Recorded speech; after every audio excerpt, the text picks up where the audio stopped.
really focus on our Cargill specialty canola program and all that it encompasses from the beginning till the very end of marketing your grain.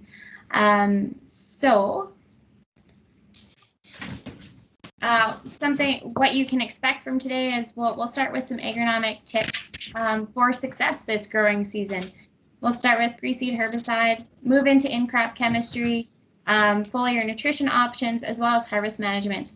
Then we're going to be talking about grain marketing options and then a current canola market update. I can't do justice in explaining what that will all encompass, so I'll let those teams do that. For anybody who doesn't know me, my name is Samantha Ludwig. I'm the market development agronomist in the Northwest area, and I'm helping with those same activities in the Northeast right now as Kelsey Klizup, who you're probably more familiar with for anyone from the Northeast. She's taking some time off for maternity leave. So with that, we'll jump into agronomic tips for the 2021 specialty canola crop. And to start it off, Carleen Aish is going to cover this topic.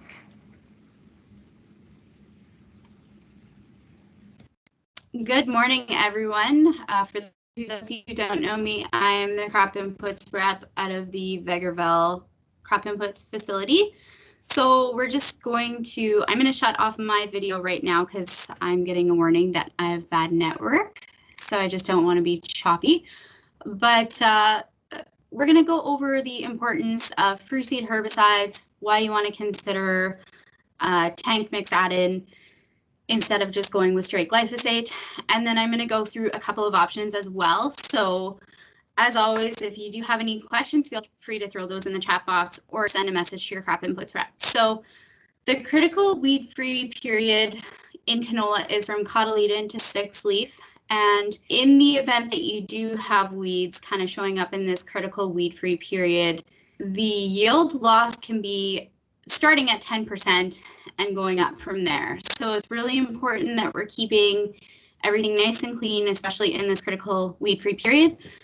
We know later on as canola matures and gets a little bit bigger, there's a little bit more of an ability to kind of crowd out the weeds and overcome them, but during this stage, just too tiny to do itself. So why do we need to move away from straight glyphosate applications? I feel like this particular topic, we've definitely heard a lot about glyphosate resistance. So I know we have group 9 confirmed resistance to wild oats in Australia, and researchers are suspecting it's only a matter of time until it happens here in Canada. So we really want to be focusing on a tank mix add-in.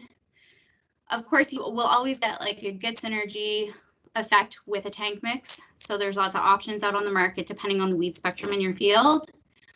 And you also want to be taking care of your volunteer canola, which can be host for clubroot and blackleg, as well as any other brassica species that would be host for clubroot as well. So luckily, the market definitely does have options for you. So I'm going to name off 4 really common pre-seed herbicides that you can be throwing into your tank to clean up your fields before you go out and seed your canola. And I'll also go through some of the details. So we have Prospect, which is a brand new one, launched last year, going into its second year this year. We have Conquer 2, a new formulation of Conquer, which was also launched last year, I believe, and Certitude, which is brand new for 2021. And then we have our Command brands. For today, I'll be focusing mainly on Command Charge, but there are both of those options. Samantha, could you advance me to the next slide, please? Sweet, thank you. So a few factors to consider when you're choosing a pre-seed herbicide. So number 1, what weeds are you most concerned about? Number 2, what crop was there last year? This will hopefully help you figure out things like chemical rotation, what groups were maybe used out there last year, as well as maybe what weeds you would potentially be seeing or missed due to last year's application. It's also really good to know if you are dealing with any herbicide resistance issues, even in other crops. So maybe you've got some resistance to group 2s. So maybe you're going to put a higher focus on, say, like a group 14 or group 13 in cases like that.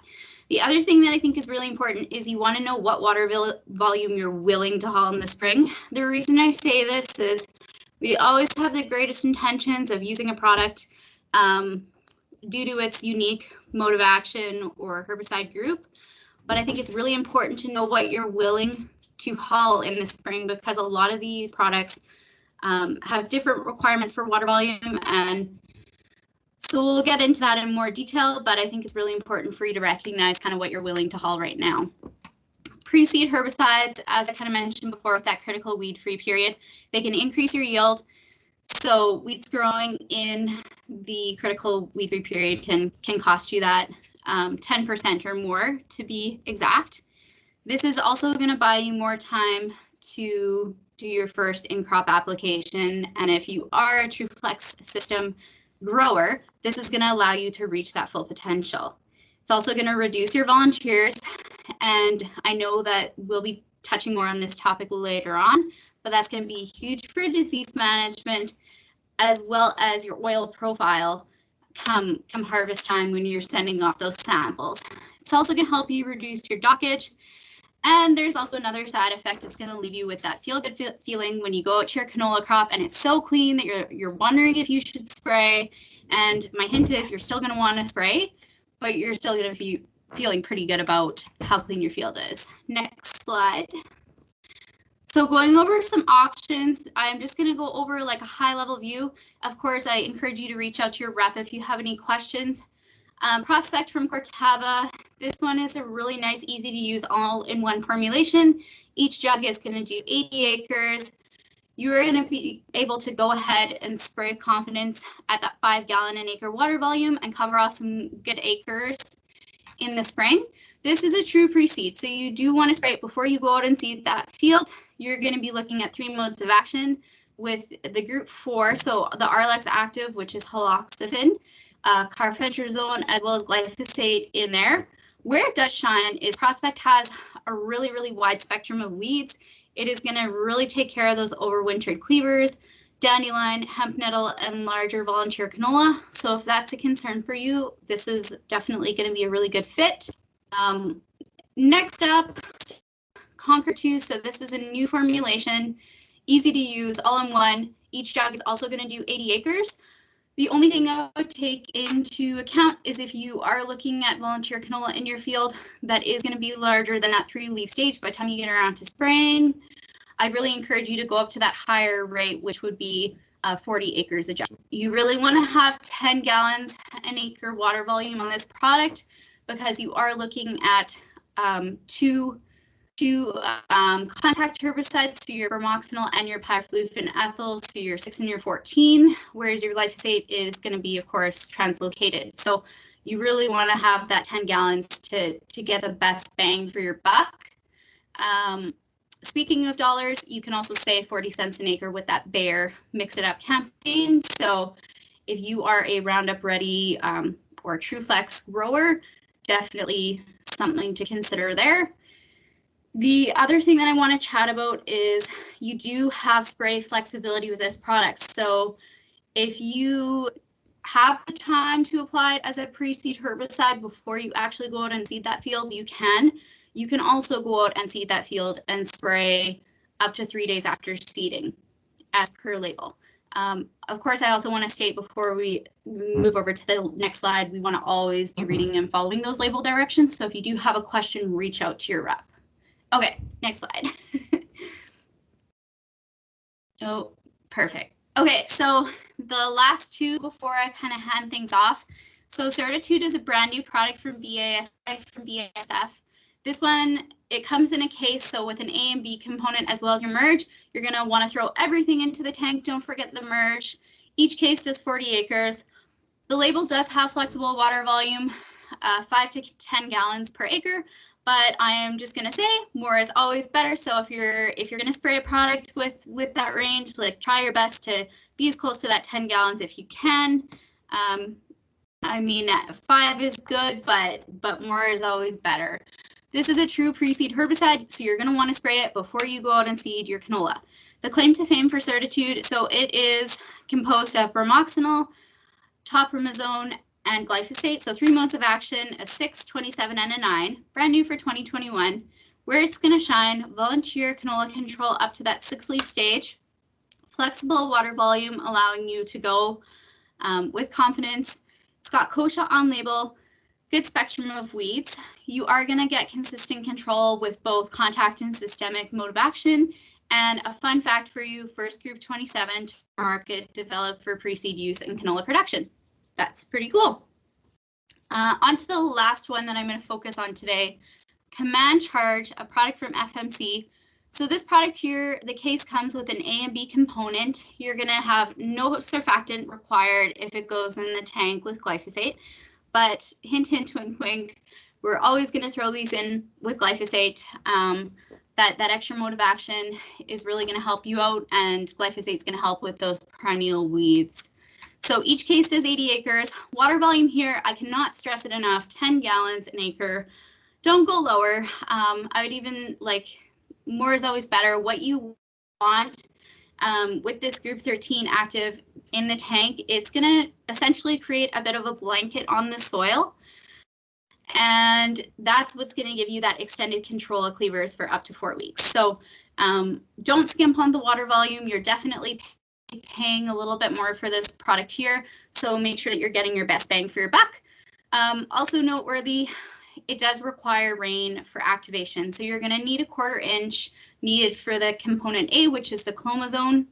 This is also another true pre-seed product. So you're going to want to spray it before you go out and seed. And I think that is about it. If anybody has any questions specific to this topic, throw it in the chat box. But if not, I think, Samantha, we can mosey on.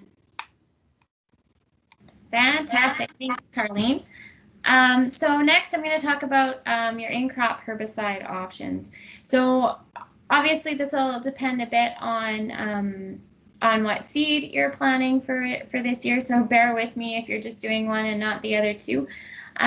So first I'll talk about our Genuity Roundup Ready canola options. So obviously you'd be looking at your typical Roundup rate of 0.33 liters per acre twice in season is typical. Obviously, there are those times when you can't get out twice. This last year with our moisture is a great example of that. And so then you can go to a 0.67 liter per acre rate once in season, and that's up to 6 leaf. Again, tank mix options are really great with glyphosate, and I'll get into those in just a minute.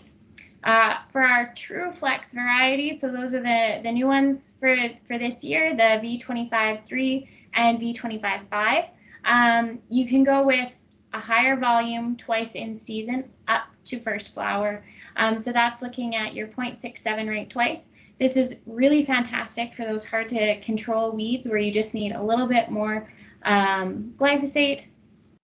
And then again, in an extreme year where you can't get in twice, there is that option to go higher once, but those two rates, two applications are much better overall for in-season coverage, so you're getting those flushes as they're coming up. And finally, we have our Invigor Health variety L258 HPC, and so here we're looking at using Liberty. On label, the rate's 1.1 to 1.6 liters per acre. Typically, the preferred rate is 1.35. You might want to go up from there depending on your weeds, but that's something you really need to look at in season. And again, this is apply it twice up to early bolting. And really with the Invigor hybrids, you want to be getting that Liberty down twice in season. And again, always read and follow the label directions. And so as Carleen mentioned, and this is especially the case for glyphosate, when we're using it multiple times in a season, you really want to be making sure you're tank mixing your glyphosate, including for your in-crop herbicide, not just ahead of time, especially for those hard to control weeds like wild oats, where we might be starting to see more resistant groups. So first we'll talk about Assure 2. This is a group 1 herbicide, so it's really great on your hard to control grassy weeds where you just need that extra mode of action with your glyphosate. There aren't any staging restrictions on Assure 2, but you really want to base it on your target weed stage. So for a lot of herbicides, they'll say, you know, up to early bolting, up to 6 leaf on your crop. Assure 2 is focusing on that earlier stage of grass weed. And then Centurion is another great option. Typically, we're mixing this with Liberty. It's a group 1. It can go on up to early bolting, and again has that enhanced control of grassy weeds. And then Facet L is another one I want to bring up, and this is used pretty widely with your Roundup or your Liberty acres. It's a group 4 quinclorac. I think we're all pretty familiar with it, and it's typically up to that 6 leaf stage is when you're going to want to have that best control of your broadleaf weeds, and also that's just the best staging for the crop overall and its health. And what Facet L can really do is improve your cleaver control, typically with Liberty, but also with your glyphosate. So it's a really great option to mix in. You can also combine Facet L and Centurion, depending on what weeds you have showing up in your field. So keep that in mind as you're scouting your fields in season and trying to make those in crop decisions. And again, always read and follow the label directions. There are some changes that happen from year to year. So even if it's something, if you've sprayed Centurion over and over again on your canola before, it's a regular in your rotation, you want to make sure you're reading the label just to see if anything's changed. Next, I'll jump into some fungicide considerations. So I'll touch on blackleg a little bit. Our Victory hybrids and our Invigor Health hybrid, they really have exceptional polygenic blackleg resistance. If blackleg is something that you've been struggling with on your farm, it's still a great idea to go out and scout early for lesions, because you can always have that infection showing up or that resistance breaking down in any canola crop. That being said, with our hybrids, we really do stand behind their exceptional resistance rating, and so this shouldn't be a problem, but still watch for it. Next, I'll touch on Sclerotinia. So this one varies from year to year. Some factors you want to look at are, what's your crop rotation been? Or have you had a fairly tight crop rotation with canola? Or maybe you're following a pea field where you were struggling with white mold. Or what's the temperature in season? What are your moisture conditions? And do you have any visible apothecia in your field? So there's those little sclerotia mushrooms that grow in the crop, under the crop canopy. So look for those. And then your control needs to happen before you see visible infection. So typically we're looking at that 20 to 50% flower. And again, you want to get good coverage, good water volume with your fungicides.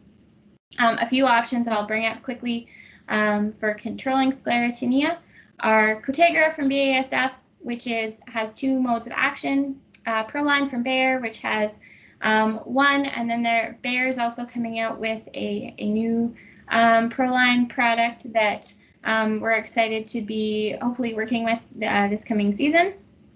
So we can I guess touch on that later in season when it comes closer to time for that launching.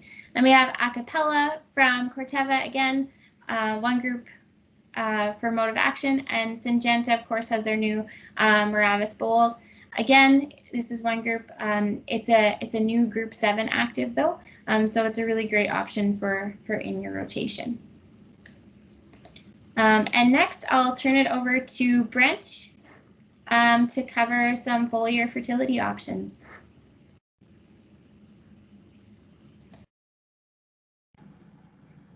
Good morning. Yeah, I'm here to talk about some foliar. So with the foliar, I don't know how many people are out there tissue sampling. Well, first of all, I think a guy needs to be soil sampling. We'll just start there. And that gives you a view of what the field is. But a tissue sample will give you a view of what the nutrients are in the plant. And if you have enough nutrients to help you get to the end of the season, it's like a fuel gauge. If I'm driving from Edmonton to Calgary, I hope I don't have more than 10 liters in my gas tank. So it's the same type of principle. I need to top that up. So it's the same with tissue sampling. If you get out and tissue sample, and we can do that for you, that you can get a gauge on where that crop is and where it's going. You can top up with a lot of different products. I know today we're specifically talking about the especially canola. So the main one we would be looking at would be boron. Is your boron housed in the plant? Because boron it helps with the flowering of the plant. So yeah, we'd like that plant to flower. So boron's significant to make sure we have enough in there. Phosphorus. Um, Phosphorus gives the plant energy. So I always kind of promote throwing phosphorus in on most of your, every time you go across your field, I'd like to see you put a little bit of phosphorus in, and that just helps give the plant energy. It's like, the way I look at it is I get up in the morning, I eat breakfast, but I need the coffee to get me firing on all cylinders. And that's kind of what the phosphorus does. It's just giving that plant some energy. As we can see here, there is the deficiencies here within the plant: the nitrogen, the phosphorus, sulfur, boron, and zinc. So them are all, I was talking about phosphorus and boron. Same with nitrogen. Like if you're really short on nitrogen, even a little bit short, that's going to affect your yield. So there's another possibility to top up phosphorus. I've talked about sulfur, same thing, right? Because it is also part of the protein and oil synthesis. So you need to have that sulfur there as well. Zinc is the structural roles, as you can see. So there's all these kind of work together in the plant. So we have different available options. Like if you were just short of nitrogen, but everything's good, we have some foliar options for that. Phosphorus, there's different options. Most of your foliar plant nutrient is a phosphorus base, so you are going to get phosphorus there. Sulfur, boron, zinc, especially the boron and zinc, usually can come in with the phosphorus.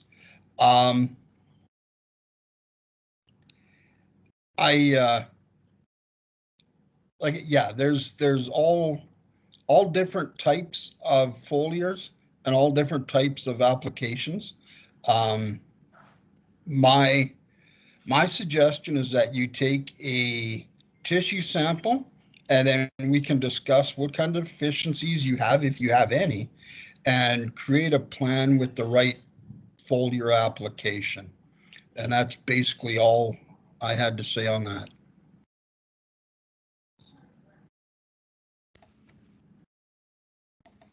Thanks, Brent. So one thing that I'll add to that, and Brent mentioned it as well, if you do notice anything in your field, don't hesitate to reach out to one of us on the team, because we'd love to come out in season and walk your fields with you. Hopefully it can be with you this summer.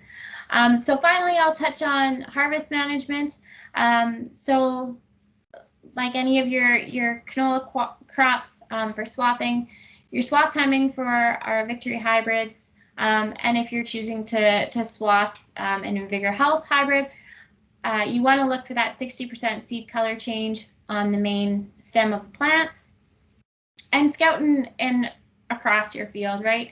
If you've got varying conditions, especially, it's really important, because then you can manage that your swathing strategy that way. And then straight cutting is a possibility with our InVigor Health hybrid. Some options for chemicals to use to help dry down the crop would be heat or heat LQ and glyphosate, or Reglone Ion. One thing I do want to key in on those products is that anytime you're using a pre-harvest aid like heat or Reglone, it's not going to help your maturity. It's only going to help with drying down the crop. One of the benefits with heat and glyphosate is it's also going to help with weed control ahead of harvest. So that can be a good option depending on what your field conditions are like and how the growing season has gone. You want to make sure that there is less than 30% seed moisture and 80% seed color change on the main stem when you're using heat, LQ, and glyphosate. And with Reglone Ion, you want to look for 90% seed color change. And Reglone Ion is a true desiccant for drying down. It's not going to work for your weed control, although some people have anecdotally said that it has helped with drying down some of their weeds as well. So that's a really great option. With both of those, you really, and I can't stress this enough, when it comes to your pre-harvest aids, you really need to use at least 20 gallons an acre of water. And the reason for that is you look at the thick crop canopy that you have at harvest, and in order for that chemical to work in drying down the crop efficiently, it has to have good coverage. So don't skimp on your water volume. That's something I can't stress enough. I know it can be a pain, but the benefits far outweigh any disadvantages with hauling water. And again, apply those on a cloudy day or evening ahead of a sunny day for best efficacy and uptake. And again, read and follow the label directions. So that's all we have for the agronomy portion of this morning, and it looks like we're actually keeping with time, so that's great. So next, I'm going to turn things over to Troy, who's going to be talking about some marketing options for your specialty this year.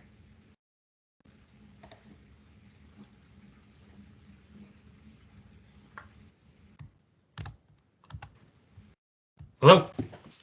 Is everyone able to see my screen? It looks great. Okay. So yeah, one of the great opportunities that we have with marketing and Cargill is our pro pricing program. So this is actually the 21st year that we've been doing the program. So it's been quite successful in the States, and last year we were able to put a lot of tons on this contract. I think being able to do it for 21 years has something to speak to it, and kind of like to thank customers that have trusted us with marking their grain. So I'm just gonna say welcome to everybody.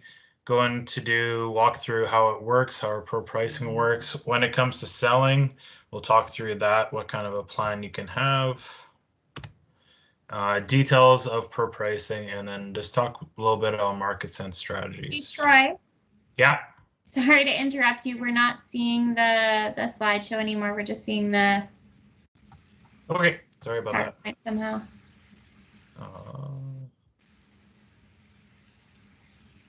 Okay, let me go back.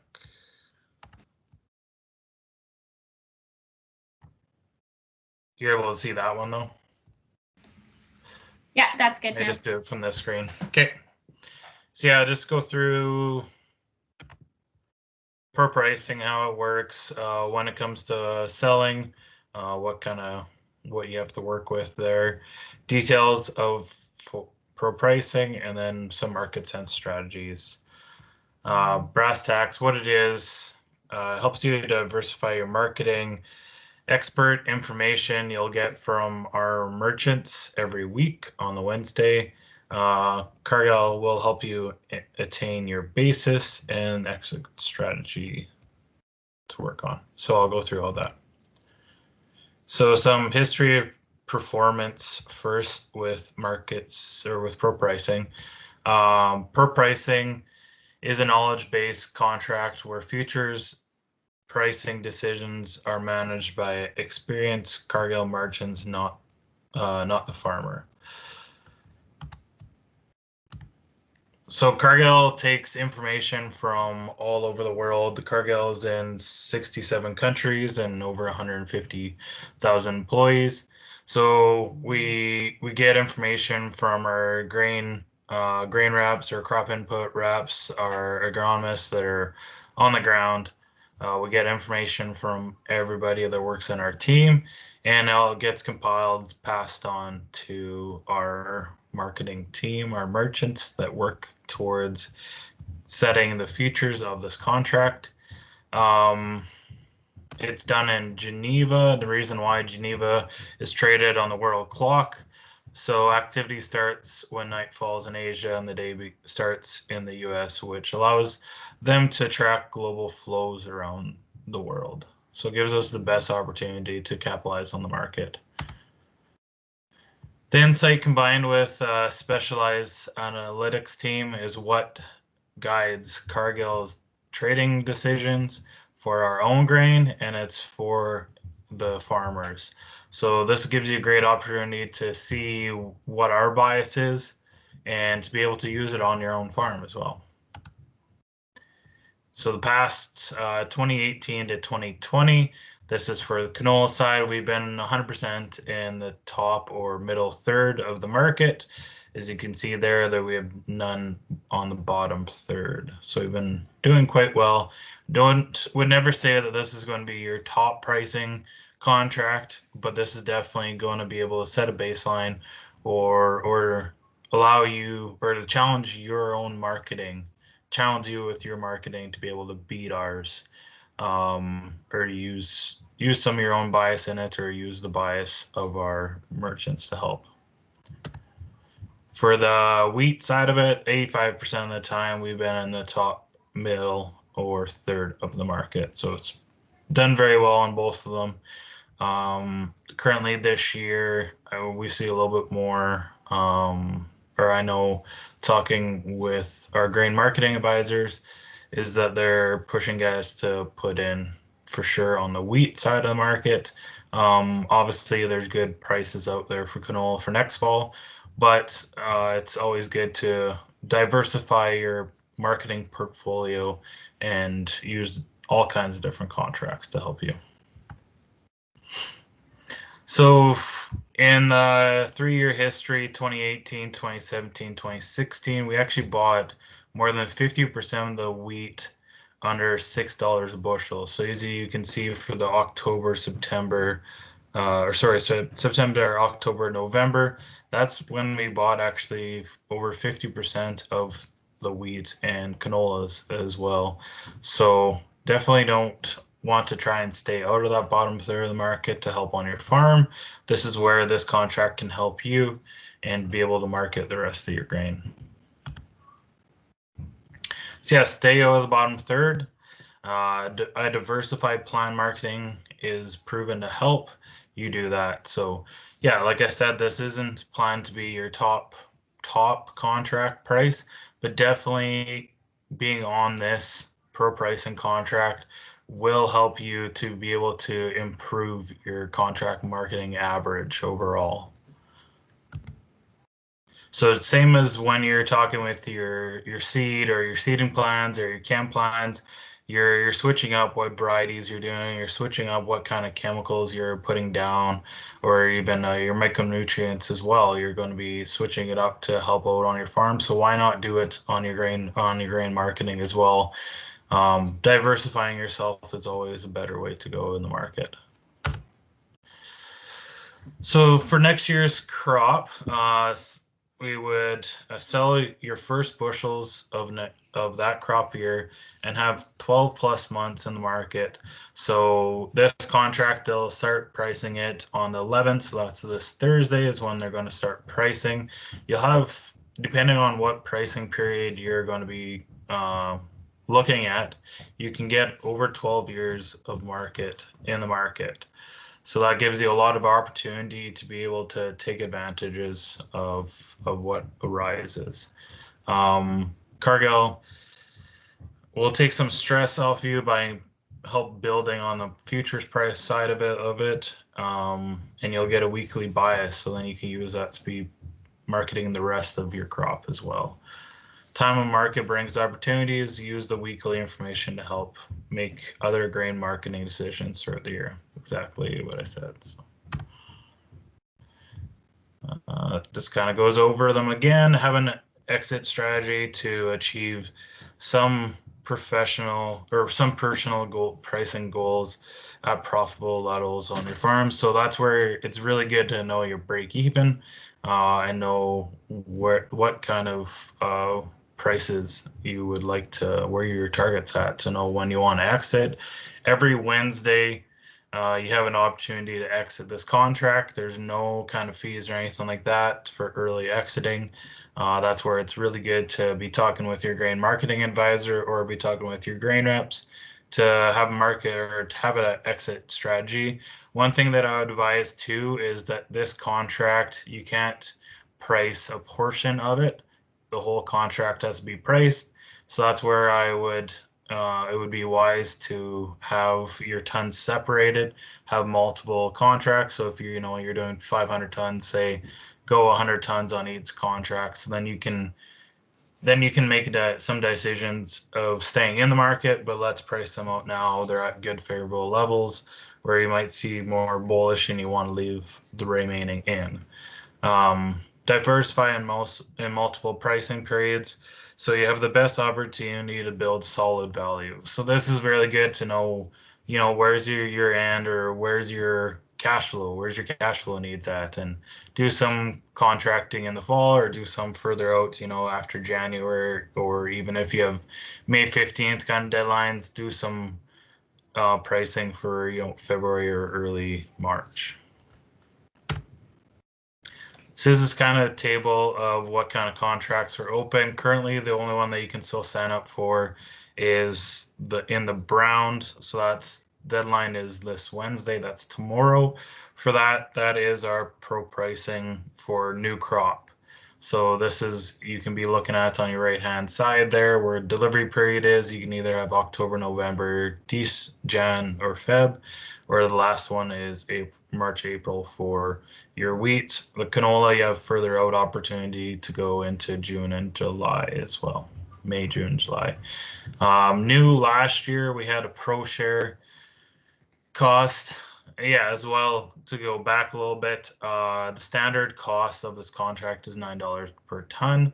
That's pretty cheap when you're looking at other kind of tools that are on the market. If you're talking calls or puts, this is actually really cheap when you're talking with those.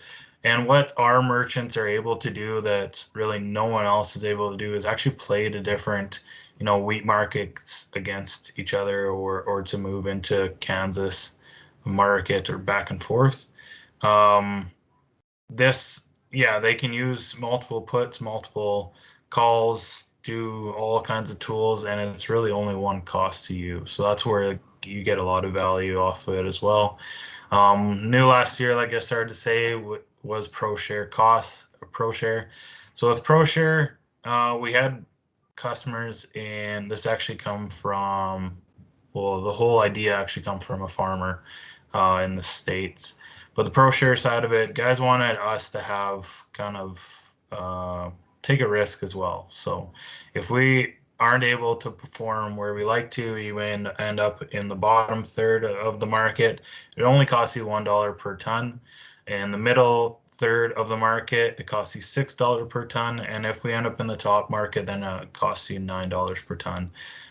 This is only available for a 10% of production enrollment minimum. So that means that, okay, if we're going to take some risk in the game, we want to see you put in some risk too, and at least go 10% of your production. So yeah, this is kind of just talking about the new cost structure. Yeah, Cargill, we have skin in the game just like you would. Pay for performance is basically what it is. Required 10% production. And yeah, your final price depends on where the contract ends up in the market. Could be $1, could be $6, or could be $9 at the top. This is an example of how it would work. So like I kind of said, the top 1/3 costs you $9. The middle third would be $6, and the bottom third would be $1. The performance ended up at $4.99.40, so that's your middle third of the market, costs you $6. Pro pricing, specialty canola. Rest Easy, Pro Pricing, and Cargill Specialty Canola Program are now working together for you. So Specialty Canola Pro Pricing now qualifies for risk-free. You're able to take that 10 bushels, at least 10 bushels per acre. If you're doing more than 500 acres, then it kind of goes up to 15 bushels per acre risk-free that you can use on this contract. If Mother Nature prevents you from producing a crop, you're covered. That's where, if guys like my dad say that really don't like marketing until it's in the bin, this is where we can kind of take some stress off you, and we'll put it on risk-free portion. And with this, there's no need to price out on July 15th. So that's where on our standard, the risk-free portion of your contract needs to be priced out by July 15th, where on this contract, it'll continue pricing past it. So it gives you longer in the market on your risk-free portion. Every week, you'll get a live procast and weekly emails with info on the marketing and current prices. This is from our merchants of what they're seeing around the world on the current futures, seeing what's bullish and what's bearish. There'll be examples here after this slide. So this is your wheat email sample. At the top left there, you have your bulls in the market, what they think is pushing up your market, or the bears, what's bringing it down, the negatives in the market. You also have access to that podcast. And then on the right side, you'll see where the value is at. So let's walk through this a little bit. So this is March 2021 is the pricing period. The current pro pricing value is $5.99, basically $6. And the change from the last week, it's gone up, 6 cents, 6.5 cents. So what you can do, this is just the futures price of your contract. So work alongside with your grain rep or your grain marketing advisors to price the basis side of it. What Cargill allows you to do is add premiums to this contract as well, where some other competitors, once you have a contract with them, they don't like to be adding premiums to them, but we will add premiums to this contract as well. So if you're worried about that at all, that you won't be able to, take the opportunity of some premiums that come out from the crush or from the wheat side of the market, you can definitely take advantage of that with this contract. And you can price out anytime too if you're needing cash flow. So yeah, you can see this, they went up since the last week. The percent price, this is good to watch out as well from week to week. To know, if they've jumped from 20 to 70%, well, there's something that's definitely happening in the market. Maybe you should look at the rest of your crop on farm and look at pricing more of it and talk with your grain reps about it. And your grain reps should be reaching out to you as well.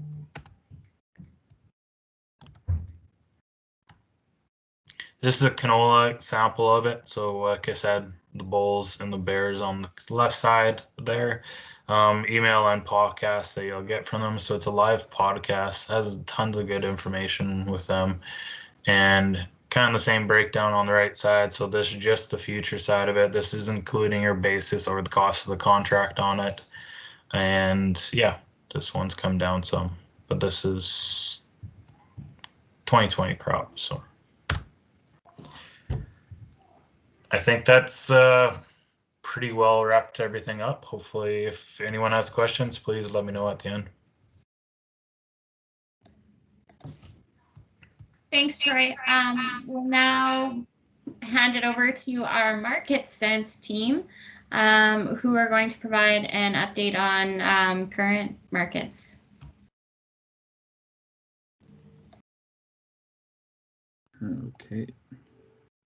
Okay, Samantha, I'll take the screen there and I'll share my quick presentation.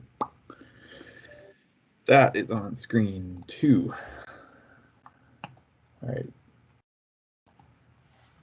Hi, my name is Sheldon Peterson. I'm one of the Market Sense advisors. I'm based at the Camrose location.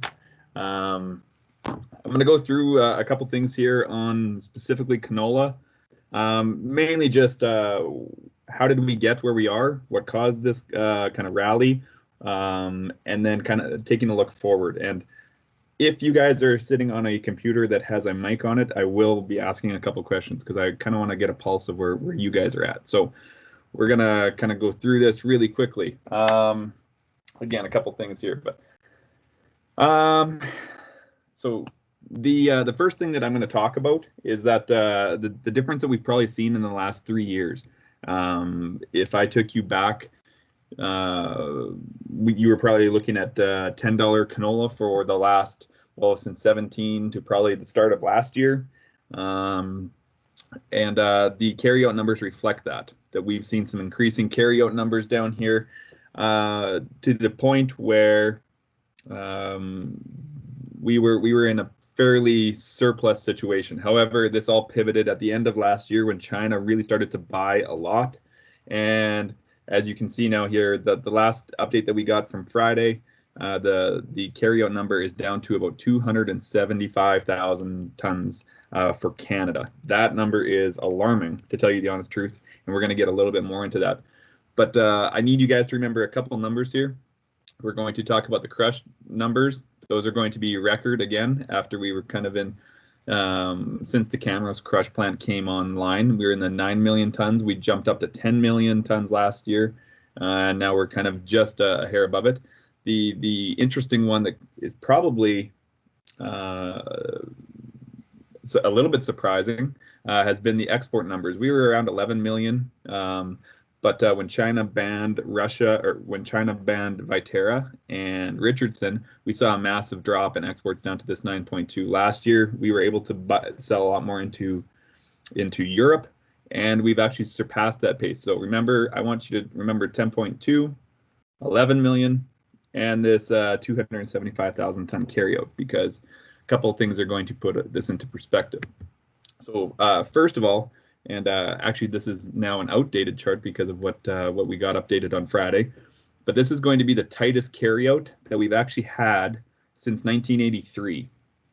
That is a very long time, and that kind of supplements the fact that we are in a position where we do need to ration demand, because at the pace that we're going right now, we are due to run out of canola. So this carryout number is fairly historic, and is giving fundamental support to the price action. So we're going to go here, and just to put it into perspective, these two charts are going to be the crush numbers from last year. And I said last year was very good for both crush and exports. So this is going to be a comparison. And then these red dotted lines, those are going to be the numbers that we need to get to in order to get to the 10.2 million tons of crush and the 11 million tons of exports.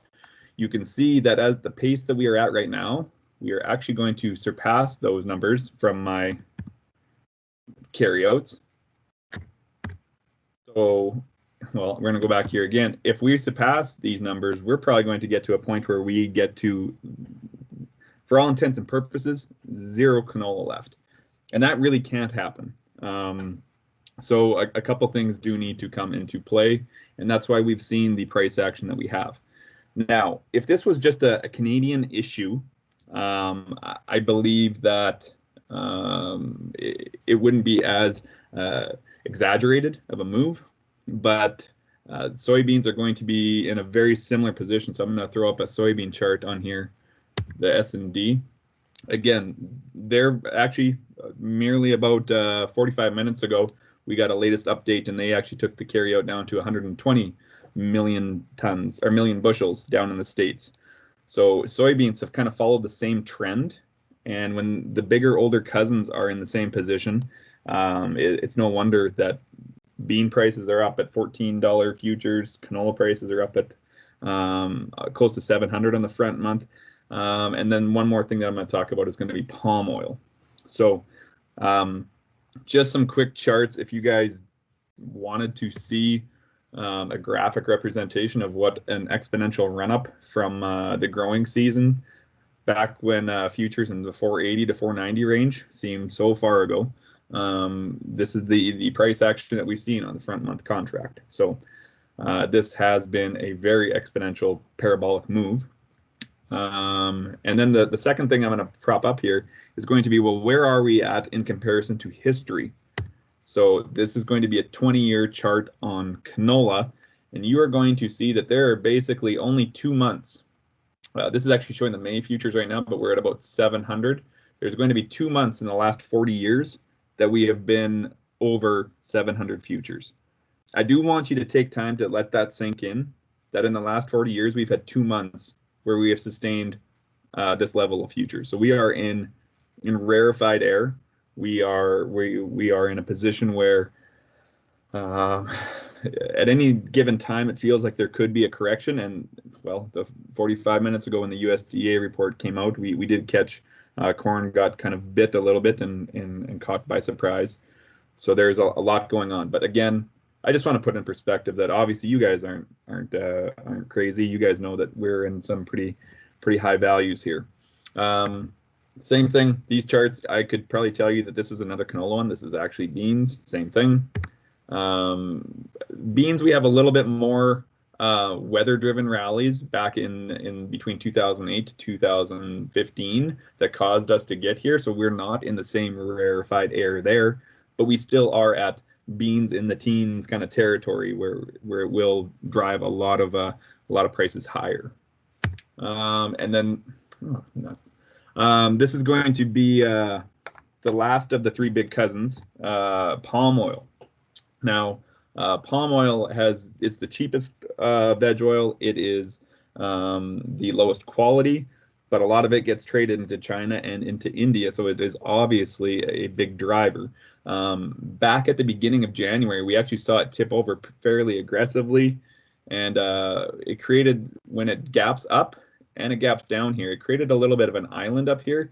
That was a watch out, and if it broke this trend line that we've got lined up right here, and if it went down to this kind of, I'm going to say 3,000 ringgit, I would have been saying that canola was in deep trouble and we need to pivot our strategies. But even last night, it gapped up again last night very aggressively, and it's back up at 3,500 ringgit. Just by comparison, you guys don't really need to know a lot of this. Hopefully your grain buyers or advisors can keep you informed. But lastly, this is a comparison of the cash prices of all of these oils. I remember actually giving a presentation very similar to this in January of last year, right about here. And you will see that palm oil, the cheapest, lowest quality oil, had actually surpassed both palm oil or canola oil and bean oil at the time.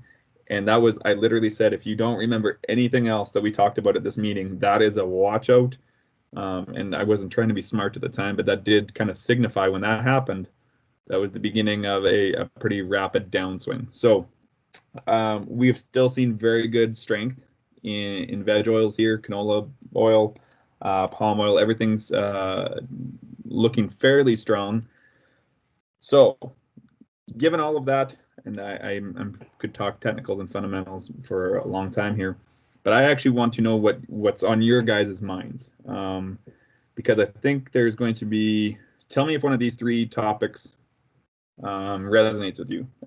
If we're talking about old crop, I would wish that I got an extra paycheck for every time I've heard the sentence, I sold too soon. Or a guy that's talking about new crop, what do I do now? Or what do I do for new crop? Or the third one is going to be, how do I get back in the market? The third one's a little bit dependent on the individual, but there's a bunch of different things that we can do. And I know that this was kind of based around specialty canola. So we were or well, you guys, if you do grow specialty, the risk-free portion, I'm a big fan of attaching pro pricing to those risk-free tons. It does give you lots of time in the market, and people that are probably smarter than both you and I, they can handle the futures component, and it gives a chance for someone like myself to talk to those farmers and ask a lot of deeper questions. Number one is probably going to come down to one of two fears that farmers typically have, either the fear of production or the fear of price. Now, I've got a bunch of slides here, but if we're talking about specialty, we're talking about new crop. So I'm actually going to slide ahead here, and I'm going to go here.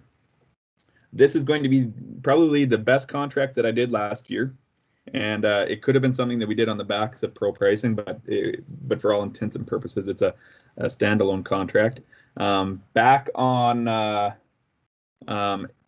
April 2nd, a farmer that I was working with looked at me, and he wasn't sure if he wanted to price more physical, because two things. It was a very wet spring, so he wasn't quite sure about even seeded acres on his canola. What is he going to be able to get in? What is it going to come up like? Is it going to be drowned out? Yada, yada, yada. So fear of production, that's a big one. But also he said the fear of price, because there's been times before where he has said, well, what if the price goes higher? So this is what we did. April 2nd, we ended up buying a 490 put for $19.50. That was the cost of, or that was the value of the put. I'm going to push back on the cost comment that was made about puts, but it was the value of that $19.50 protected a 490 futures. At the time, the farmer had said, I need to move canola in December, and I know that I'll be selling then, but I don't know if I want to sell yet. So we did this minimum price put PPA. The basis at the time was a -13. Anyway, long story short, at that time, it gave us a minimum price guarantee of $10.38. Fast forward through the doldrums now of what was the growing season, and by the time that we start having swathers or combines roll, the circus comes to town and we go flying up here. So if we go further ahead in future, on December 7th, this guy locked in, because he just had a strike of 490. He didn't have the futures or basis locked in. He locked in 596 futures. The basis actually went to a +10, and we bought a put for downside protection, but we didn't end up using it. And this guy ended up getting 1331 canola, when at the time during the growing year, who knows, instead of making a physical contract. So that gave a very comforting, a very simplistic way to give someone upside potential, unlimited upside potential, while still managing our downside risk. I don't know how many minutes I've been talking here now, but I'm sure that I have some questions with regards to canola. So I'm going to pause here. I hope somebody will come off of mute or type a question into the chat. I hope someone else can see it because my screen is tied up right now.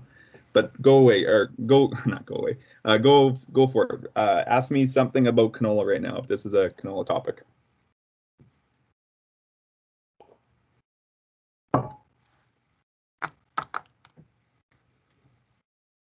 I hear that there might be prizes if someone asks a question, and even if there's not, I'm going to get one of our managers to give out a prize if someone asks questions.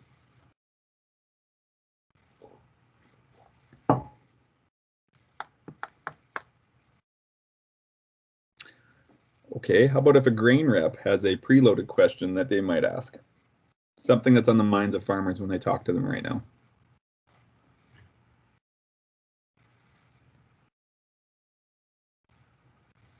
Am I on mute?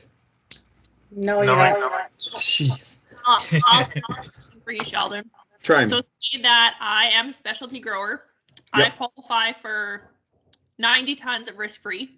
Yep. I decide to do 45 tons on a pro pricing contract because Sure. I understand that I get a longer period of pricing versus having to price it in by the July 15th deadline. Okay. How can a put help me on that contract? How does it mimic more risk-free tons? Okay, very good question, and it's a lot to do with what I actually have on the screen right here.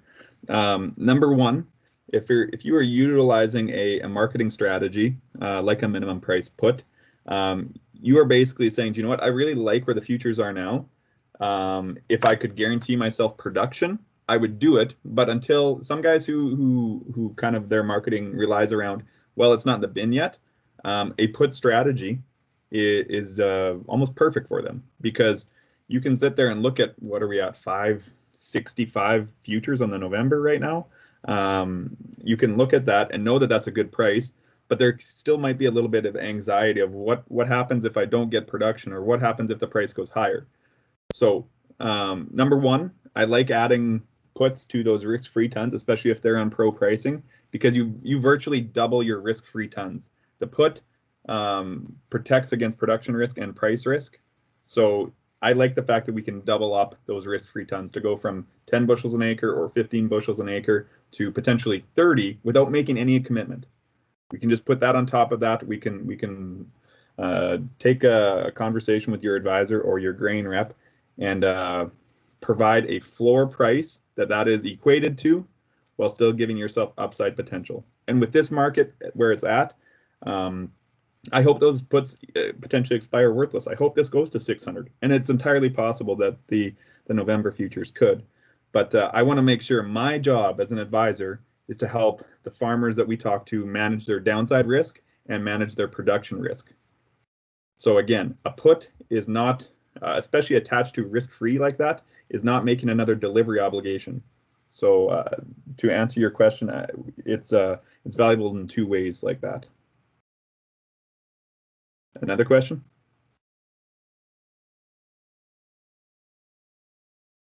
What's top of mind when selling the remaining old crop or the first bushels of new crop?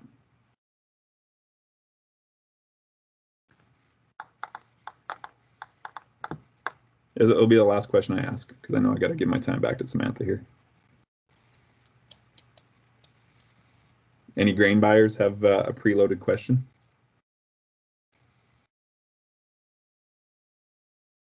Okay, I thought someone was going to ask, what are we thinking that it's going to be an increase of canola acres for next year? Because at the price levels that we're at, we're probably inspiring more acres to go into the ground. Maybe not necessarily in this kind of crush plant bubble. We might see a little bit of an increase, but most guys are kind of sticking to a rotation, and they were probably already fairly tight to begin with. But let's just say hypothetically we have a 5% increase in new crop acres above what they were last year. That's in the realm of possibility. And as well, that's going to pivot from being short on canola by the time we get to probably June, July, to having an abundance of it, and every farmer and their dog wanting to sell by the time September and October roll around. So please be very careful with those new crop November futures with increased acres and average yields. We will have good production. I'm not saying that they can't go higher. I can't predict weather. I can't predict markets. But I do want you guys to be very cognizant of what your plan B is when it comes to marketing, when it comes to next year, because too many guys had a little bit of regret management of selling too early. So I just encourage you to reach out to your either market sense advisors, pick their brains a little bit, and try to come up with some strategies, and maybe get working with people like us to help offset some of that risk management, and or talk to your grain buyers. So Sheldon, there's a question in the chat. Sure. What are some realistic targets for new crop export canola, say into Viking? Okay. That depends on obviously the delivery period. Actually, while we've been talking, I was getting some competition texts right now that 1350 is being floated out there. I haven't confirmed it yet. And the beautiful part of being able to, I'm going to be honest, selling to the crush plant, being able to utilize some of those tools, I don't even have to be right here. I do think that $13 plus canola is very likely. In fact, we might even get to a point where $13 canola off combine, or hold on, Derek doesn't like that. Harvest movement. $13 harvest movement canola is entirely possible. And the thing is that I want to do is that I would like to have a conversation with the guy or whoever kind of said that. How do we potentially structure a strategy where we have $12.75 or even $13 a minimum floor locked in there, but we still have upside potential, because this could go nuts. We haven't even talked about if there was a weather event in soybeans or if China goes on another streak of buying. So realistic targets, if your first contract is at 1250 plus right now, I highly doubt that you're going to regret that. It's going to be, do you want to kind of dollar cost average up and make more incremental sales to a point where, let's say maybe you get to 30% sold during the growing year. When you kind of get to the point of I would sell more, but I'm not completely sold on my yield yet, then you come back and we start talking about minimum price strategies again, and how do we kind of offset those risks. But $13 is not crazy, but I do reserve my my right to change my opinion if something pivots really quickly. Anything else? Okay, I will give the screen back to Samantha. Oh, not too quick here. We've got another question. I see competition is showing 13.25 Jan 2022. Is it too soon to consider that price? That is a personal opinion, or a personal individual situation. No, I don't think that it's ever a bad time to consider those prices. Especially because if I do some quick math there, I think that 13.25, that probably equates to a very juicy basis. I think that farmers underestimate basis risk. For instance, if you're looking at anything past those levels, you have to kind of take into account what could happen with basis, and if you're comfortable with that. I'm not technically looking at July yet, because if I still had my screen up, that there's not enough carry in the futures to justify hanging on to it that much longer, because there's two components: the cost of storage and the cost of money. So if you're selling past the November futures right now, quite frankly, you're not getting paid enough. Well, I'd have to take a look at basis, but that's something you got to look at. Yes, you might be selling January, but are you getting paid enough to justify the cost of storage and the cost of money? Long story short, it's an individual situation. Any other question?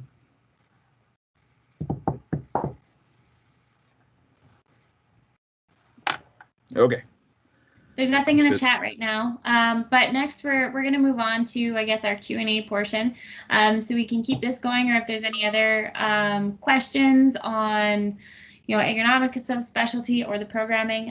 We do have Kirby Gray on from our specialty program, so he can handle a lot of questions on programming if there's any of that. So feel free to unmute or type into the chat box as anything arises. Samantha, so I had one question from one of my producers, and I figured I'll bring it up right now just for anybody else who maybe is in the same boat or has the same question. So they asked me if glyphosate came with any of the tank mix partners I mentioned for pre-seed today. So the answer for that is no. So for all of the brands that I mentioned, Prospect, Conquer 2, Command Charge, as well as Certitude, those are all like standalone products, but we want to make sure that we are tank mixing in glyphosate with those pre-seed herbicides. Yeah, and one thing I'll add to that, Carlene, and you mentioned it while you were talking, they really have that synergistic effect, and they really work well together with the glyphosate to control your weeds. And so that's why we want to always be mixing them with glyphosate and not using them on their own.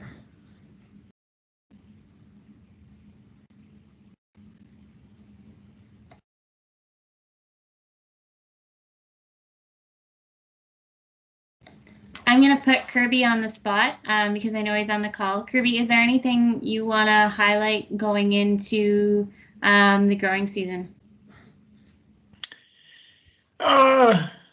Good question. I wouldn't really say highlight. I would say that, you know, Sheldon, that was awesome. That input, but with some of the things that are looking like they might take place, it's certainly key, I think, that we get a handle on where we feel we'll be with our customer as early as possible so that we can take advantage of some of these things. For me right now, it's a matter of finalizing where our acres are and just finding out where we're at. So if I can urge anybody to do anything, you know, before we get busy with spring, you know, let's get that done. As far as the program, I don't anticipate big changes. Our acres may rise slightly at some point. Other than that, I think it's business as usual. So I at this point, I really don't have anything earth-shattering at all.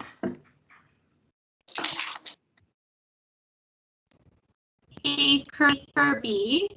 I do have a few first-time growers and potential customers that are on the program or considering the program. Would you mind just doing like a quick recap, kind of based on like the 35 bushels an acre that we take, flex tons, delivery months, and all of that? Just like, I don't know, Cole's notes, sum it up, and then if they do have any further questions, we can take that offline. Yeah, sure. Well, basically what our program is it is a proprietary product, right? So you're agreeing to grow us acres, and we're agreeing to take and manage a certain portion of it with our program. So we guarantee 35 bushels. There's a reason for that. It's all about supply, demand, and being able to manage deliveries and execute the program and that kind of thing. There is a risk-free portion, and what that risk-free portion really means is if you grow our product and are unable through environmental means to realize those acres at harvest, then you're not liable to any contract risk. So up to 500 acres, it is 10 bushels per acre. Above 500, it's 15 bushels an acre, and we actually have it even higher for guys that are growing in the thousands and thousands of acres, of which we really don't have here. There is a little bit of a rebate program. The more you grow, the more, you know, your seed costs a little bit less. Delivery months are individual delivery periods, so it allows you to pick and really align your production with your cash flow. And, you know, it really aligns with what Sheldon was talking about, if you ask me. So you can pick your delivery months, and you can pick up to, well, our contract says you can have up to 3 delivery months, but realistically, if you're a very large grower, we can usually adjust that accordingly. So, and our premiums, they start in October, end in August, and increase. So the longer you hang on to your grain, the longer or the more you will get paid. So there are some incremental increases. That's about it as far as Cole's notes.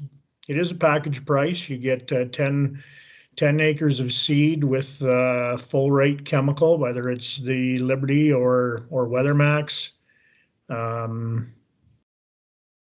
One thing that maybe we have changed going forward is all our seed bags are guaranteed to have 4.25 million seeds, so seed size doesn't matter so much anymore, because we have had a history of having some of the larger seeds in some of our varieties.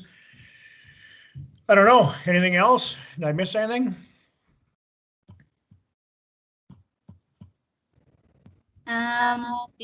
Did you maybe want to touch, I kind of zoned out for a minute, so I'm sorry if you already did touch on the 35 bushels we take and then flex tonnage. Yeah, good point. Good point. Because I didn't mention the flex tonnage. We guarantee 35 bushels.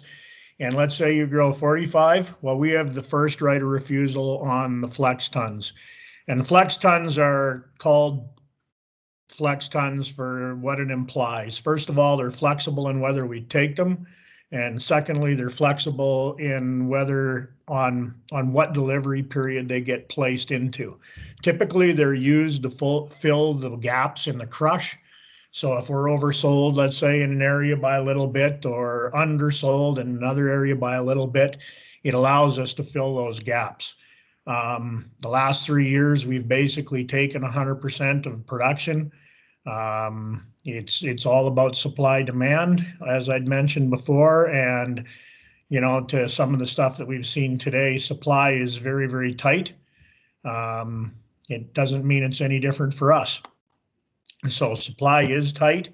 You know, we are looking for more product, and you know, we have had to limit our sales as well.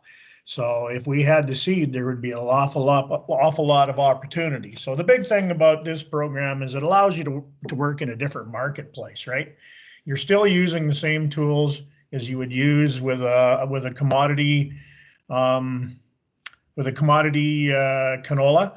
but it allows you to access a little bit different marketplace.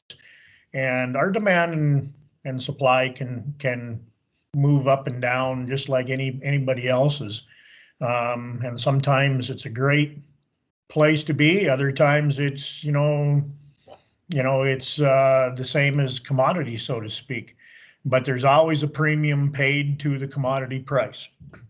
So depending on your delivery period, depends on where that premium is. So yeah, the flex tons allow some flexibility for both sides. If you don't like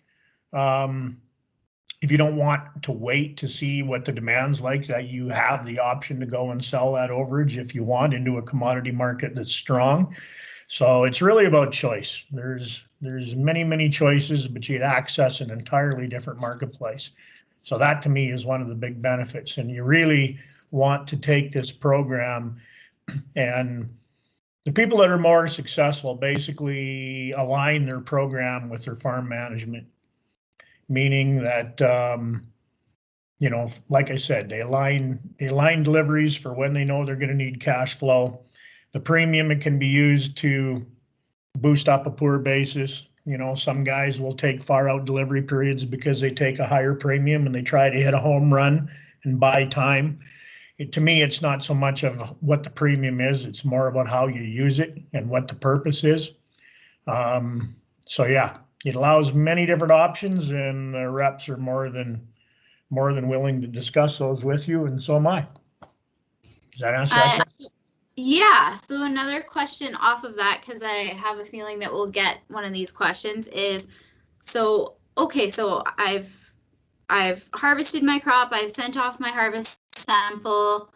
I've elected to sell Cargill my flex tons if I have any. When do I hear from Cargill to let me know if they are going to buy my flex tons, so that I can pursue other marketing opportunities? When will I typically hear? It's really based on harvest samples. I can't urge enough to everybody on this call how much, like, harvest samples basically dictate our entire program. We usually have a deadline by the first week in November to have our harvest samples either in or in the mail. That doesn't mean we wait until then, although we have a tendency to, which delays a response to the question you just asked. So the earlier we get them in, there are times when we have actually stated that we would take 100% of our production in September, October, but that isn't, in a normal year, that isn't typical. So the idea is to have your harvest samples in by November 7th. We have to notify the elevator system by November 15th on what, if anything, we're taking. And you have until the end of November to communicate that with your grower. So again, that's kind of like the time frame, but we all hope to do that a lot earlier than the November time frame. So you notify your grower, and you have the ability to work with whatever delivery periods we have to satisfy any customer needs as best we can.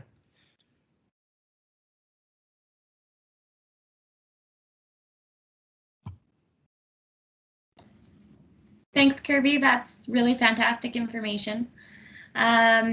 We've gone over time a little bit here, so thank you for everyone who's still on for sticking with us. I know we're getting close to the lunch hour, so I don't want to keep you too much longer. But if there are any other questions, please feel free to ask them now. If you need to leave, thank you very much for your time. And please reach out to your rep. If you do have any other questions that come up, maybe you're thinking about this later today or tomorrow and you have some questions, reach out to one of your Cargill reps and we'd be really happy to help you. As a thank you for joining us this morning, please also reach out to your rep, let them know you attended the call, and if you have any feedback, we'd love to hear it as well. But we have a token of appreciation we'd like to send out, so please let us know. And with that, thanks again for joining us. And hopefully sooner than later, we can do one of these in person again. Stay safe and stay warm. Thank you.